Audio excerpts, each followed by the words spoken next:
اور ٹائم ضائع کیے بغیر جو کل رات ہے اس کی اہمیت ہم بیان کروانا چاہیں گے امتیاز جاوید خاکپی صاحبہ سے، کیونکہ ظاہر ان کی نالج بہت اچھی ہے اور ہم آپ کی نالج سے کچھ خود جاننا چاہیں گے۔ ویلکم ٹو دا شو۔ بہت شکریہ جی بسم اللہ الرحمن الرحیم۔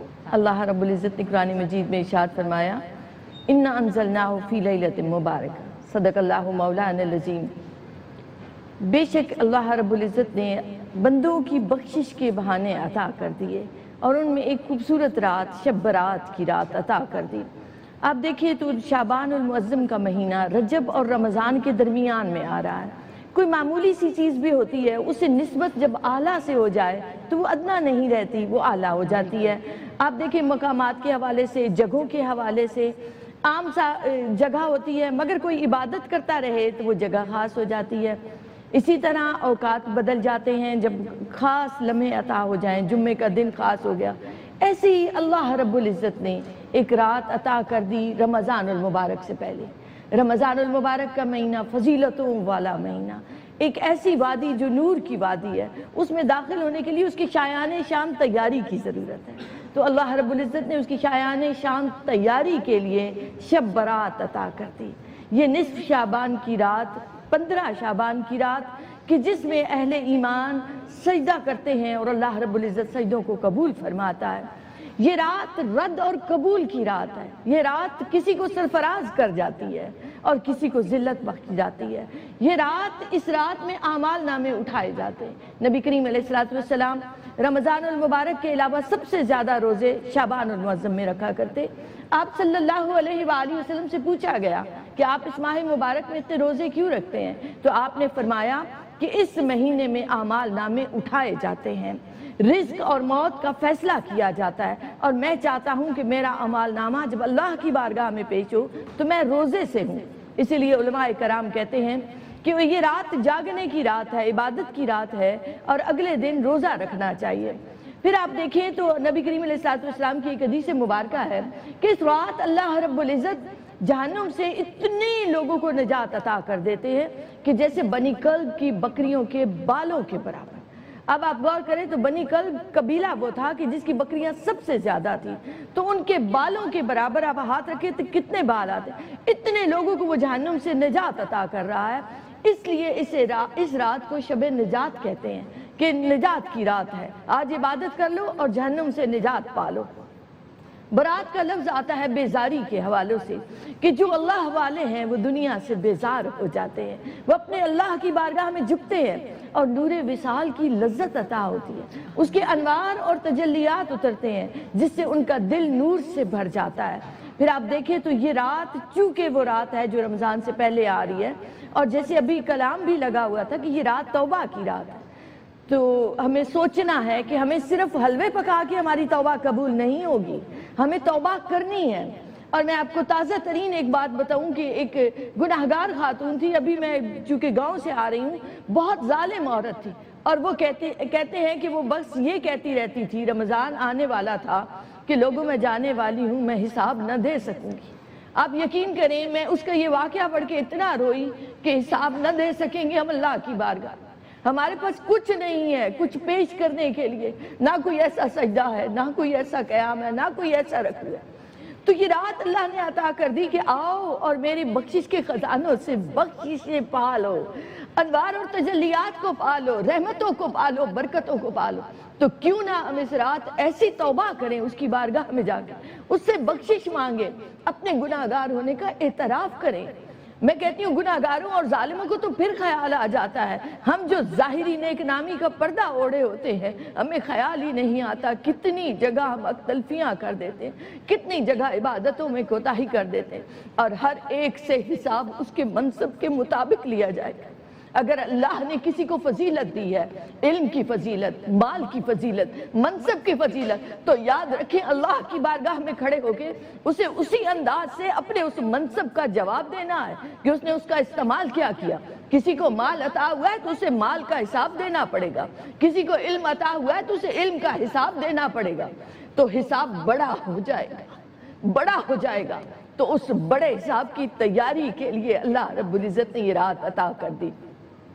پھر آپ غور کریں تو ہم دنیا داری میں مصروف رہتے ہیں، ہمارے دل مادہ پرست ہوتے چلے جا رہے ہیں۔ اللہ رب العزت نے قرآن مجید میں ایک جگہ ارشاد فرمایا ثم قست قلوبکم من بعد ذلک فہی کالحجارۃ او اشد قسوۃ، تمہارے دل اتنے سخت کیوں ہو گئے؟ پتھروں سے بھی سخت ہو گئے۔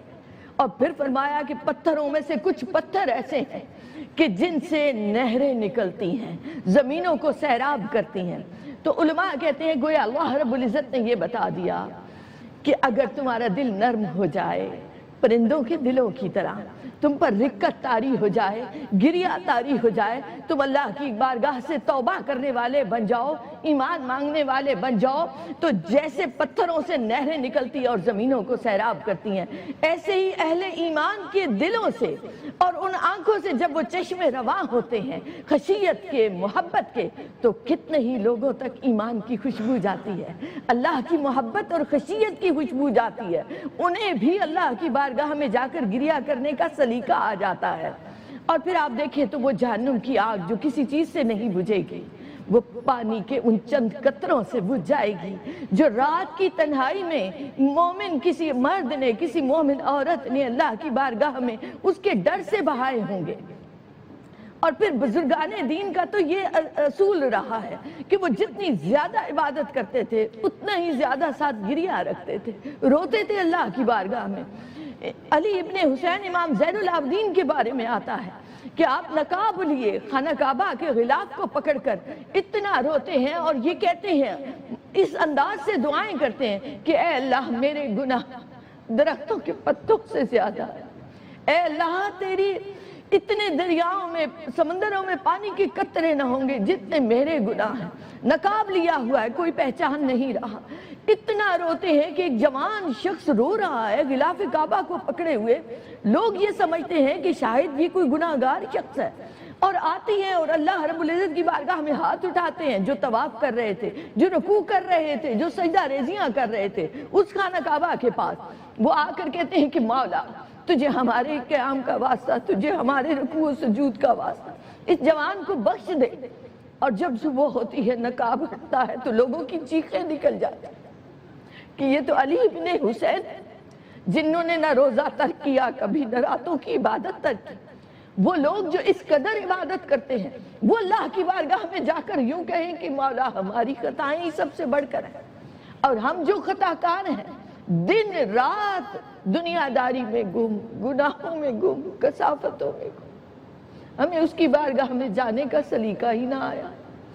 اللہ رب العزت نے یہ رات اس لیے بھی عطا کر دی کہ تم نے آگے رمضان میں انوار و تجلیات کے لباس پہننے ہیں، اور اصول یہ ہے کہ آپ عید کے دن بھی لباس فاخرہ پہننے سے پہلے غسل کرتے ہیں تاکہ ہم پاک صاف ہو جائیں۔ کوئی بھی فرد نیا لباس نہیں پہنتا جب تک بدن کو پاک نہ کر لے۔ تو اللہ رب العزت نے شب برات عطا کر دی، نجات کی رات عطا کر دی، لیلۃ المبارکہ عطا کر دی، لیلۃ الصدق عطا کر دی، لیلۃ الرحمہ عطا کر دی، اس لیے عطا کر دی کہ تم بھی طہارت کا نورانی لباس اپنے باطن کو پہنا دو، دل کا تزکیہ کر لو، اپنے باطن کا اس روح کا تزکیہ کر لو، تاکہ جب رمضان کا چاند نکلے تو وہ چاند نکلتا ہے اور انوار اور تجلیات زمین پر اترنے شروع ہو جاتے ہیں۔ جیسے آپ نے کسی محل میں جانا ہو تو محل پہ دربان کھڑا ہوتا ہے، وہ میلے کچیلے شخص کو اندر نہیں آنے دیتا کہ یہ محل میں آنے کے قابل نہیں ہے۔ بعین ہی رمضان کی جب رحمتیں زمین پر آئیں تو گویا وہ رحمتیں بھی ڈھونڈتی ہیں کہ کون ہے ان کا اہل، ان رحمتوں کا، ان انوار اور تجلیات کی اہلیت کون رکھتا ہے۔ تو اس وقت اہلیت کیا چاہیے ہمیں؟ کیا کوئی ڈگری چاہیے؟ کیا کوئی مال چاہیے؟ کیا کوئی زر چاہیے؟ نہیں، اہلیت کیا ہے کہ تمہارا دل اس قابل ہو چکا ہو، تم اللہ کی بارگاہ میں توبہ کر چکے ہو۔ تو چونکہ اس رات فیصلے کی رات اسے کہا جاتا ہے، اور جس آیت مبارکہ سے میں نے آغاز کیا کہ اللہ نے اسے مبارک رات کہا، تو اس کا ایک مطلب تو یہ ہے کہ یہ برکتوں والی رات ہے، اور دوسرا اللہ رب العزت نے فرمایا کہ اس رات میں فیہا یفرق کل امر حکیم، کہ فیصلے کیے جاتے ہیں۔ یہ رات فیصلوں کی رات ہے کہ کس نے زندہ رہنا ہے، اگلے سال کس نے موت سے ہمکنار ہو جانا ہے۔ اس میں رزق کا فیصلہ کیا جاتا ہے، اس میں حج کرنے والوں کے نام لکھے جاتے ہیں، تو اس میں ہر چیز کا فیصلہ کر کے فرشتوں کے حوالے کیا جا رہا ہے. تو ملائکہ اکٹھے ہوتے ہیں، وہ قدسیان فلک جو زمین کا اس سارا نظام کے ذمہ دار ہے، اس رات انہیں اکٹھا کیا جاتا ہے، ان کا اجتماع کیا جاتا ہے، اور اللہ رب العزت حتمی فیصلے کر کے، یہ جو اللہ نے فرمایا کہ حکیم فیہا یفرق کل امر حکیم، حکمتوں والے فیصلے ہو رہے ہیں. وہ حکیم خدائے رب ذوالجلال فیصلہ حتمی کر کے فرشتوں کے حوالے کر رہا ہے. تو ہم نہیں چاہیں گے کیا کہ جب وہ فیصلے کی رات آ جائے، جب وہ فیصلہ ہمارے لیے لکھا جا رہا ہو، تو ہمارے لیے اللہ بخشش لکھ دے، ہمارے لیے اللہ رحمت لکھ دے، ہمارے لیے اللہ رزق لکھ دے، عمر دراز لکھ دے. اگر ہم یہ چاہتے ہیں تو ہمیں اس رات عبادت کرنی ہے، ہمیں سجدہ ریزیاں کرنی ہیں، روٹے ہوئوں کو منانا ہے، ہمیں دعائیں کرنی ہیں، صرف اپنے لیے ہی نہیں، اپنے ارد گرد کے لوگوں کے لیے ہی.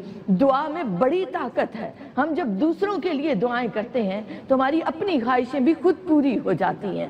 پھر ہمیں اس رات میں قرآن پاک کی تلاوت کرنی ہے، اور ایسے تلاوت کرنی ہے جیسے ہمارے اسلاف کیا کرتے تھے.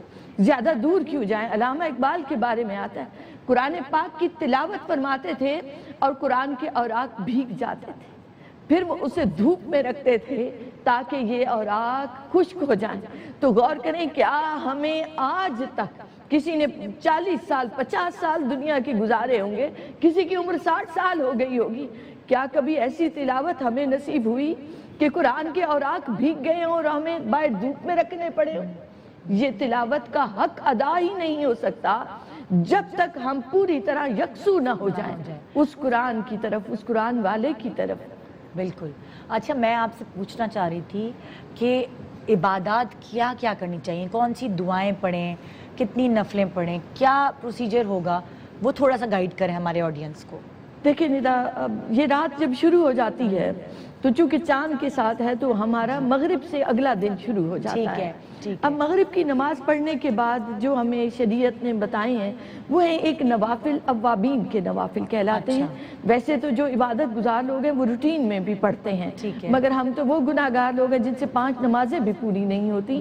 تو کم از کم اس رات میں ہم جب مغرب کی نماز ادا کر لیں، اس کے بعد ہمیں 6 رکعت نماز نفل ادا کرنے ہیں اوابین کے. 2 رکعت کر کے ادا کیے جاتے ہیں. اس میں آپ کوشش کریں، ہم سب کو کوشش کرنی چاہیے کہ قیام بڑا ہو. اچھا، جیسے جلدی سے ہم سورہ فاتحہ پڑھ کے رکوع پہ چلے جاتے ہیں اور سورت ملا کے نہیں، ہمیں کوشش کرنی ہے کہ سورہ فاتحہ کے ساتھ سورہ اخلاص بھی اگر ہم پڑھ رہے ہیں تو ہم 3 بار پڑھیں، 5 بار پڑھیں، 10 بار پڑھیں. اس کے بعد ہم رکوع کریں. رکوع میں جائیں تو رکوع کی جو تسبیح ہے 3 بار ہم پڑھتے ہیں، ہم اسے طاق اعداد میں بڑھا دیں، 7 بار پڑھیں، 11 بار پڑھیں، 15 بار، 17 بار، 21 بار بڑھاتے جائیں اس رکوع کی تسبیح کو، اور اپنے احساس کو بڑھائیں، خشوع خضوع لانے کی کوشش کریں. شاید 2 رکعت ایسے ادا ہو جائیں کہ جو اللہ کی رحمت کو کھینچنے کا سبب بن جائے. تو یہ تو ہیں اوابین کے نوافل جو 6 رکعت ادا کیے. اس کے بعد اگر آپ نے گھر کا کام کرنا ہے وہ کر لیجئے. عشاء کی نماز ادا کی، عشاء کی نماز کے بعد صلاۃ التسبیح ادا کریں. صلاۃ التسبیح 4 رکعت نماز ہوتی ہے جس کا طریقہ کتب میں بھی موجود ہے. اس میں بار بار تیسرا کلمہ پڑھا جاتا ہے، سبحان اللہ والحمدللہ ولا الہ الا اللہ واللہ اکبر. صحیح. یہاں ثنا کے بعد 15 بار جب قیام میں کھڑے ہوں سورہ فاتحہ اور ایک سورہ مبارکہ ملا کے 10 بار، یعنی 25 بار قیام میں یہ کلمہ پڑھنا ہے. رکوع کی تسبیح کے بعد 10 بار، پھر سیدھا قوما میں کھڑا ہوا پھر 10 بار، پھر سجدوں میں اسی طرح سجدے کی تسبیح کے بعد 10 بار. بہرحال وہ طریقہ بھی لکھا ہوا بھی موجود ہے، اس سے بھی آپ کتنی بار پڑھنا ہے ٹوٹل؟ یہ اس طرح سے 10 میرا خیال ہے 300 بار یہ کلمہ پڑھا جاتا ہے 4 رکعتوں میں. تو ایک رکعت میں 75 بار پڑھا جاتا ہے. صحیح. تو اس طریقے سے ہر جگہ آپ نے 10 بار پڑھنا ہے، اور قیام میں فقط 25 بار ہو جاتا ہے کہ ثنا کے بعد پڑھا جاتا ہے. اور اگر ثنا دوسری رکعت میں نہیں پڑھنا تو ڈائریکٹلی یہ کلمہ 15 بار پڑھ لیا، تشہد میں نہیں پڑھا جاتا. اس طریقے سے صلاۃ التسبیح کو آپ نے ادا کر لیا. پھر میں نے کہا کہ قرآن پاک کی تلاوت جتنا زیادہ ہم کر سکیں، مگر آپ اگر فوکس ہو جائیں کہ ہم نے چند آیات بھی پڑھی تو ہم انہیں سمجھ کے پڑھیں، ہم اس نیت سے پڑھیں کہ اللہ ہمیں ان پر عمل کرنے کی توفیق عطا فرمائے. تو ترجمہ اور تفسیر ضرور پڑھیں. ہم اہل زبان نہیں ہیں، عربی ہمیں آتی نہیں ہے، تو ہم سمجھ تو سکیں کہ اللہ رب العزت ہم سے کیا کہہ رہا ہے، تاکہ ہم اس پر عمل پیرا ہو سکیں.